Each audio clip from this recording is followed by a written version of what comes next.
Sanay na ako. Sige, kape. Copy, bud. Kung naghahanap kayo ng murang communication device na nakay-buy one, take one, I highly recommend this Baofeng mga mima ko. Perfecto siya sa mga nagtatrabaho dyan sa mga factory, construction site, warehouse, securities, or even yung mahihilig dyan mag-rides. Kasi napakaganda nito mga mima ko kasi napakalawak yung signal coverage nito.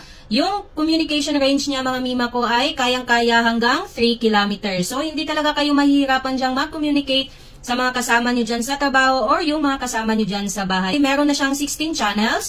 Yan. Meron na siyang 16 channels na kasama. So, paano gumana itong ating walkie-talkie? Need nyo lang iset yung parehong walkie-talkie sa same channels. If channel 10, 10 din dapat yung nakaset na channel sa kabilang walkie-talkie mga mima ko. So, if you are looking for a very affordable communication device pero napakaganda ng coverage ng kanyang signal, so i-check out nyo tong ating Baofeng dyan sa ating yellow basket.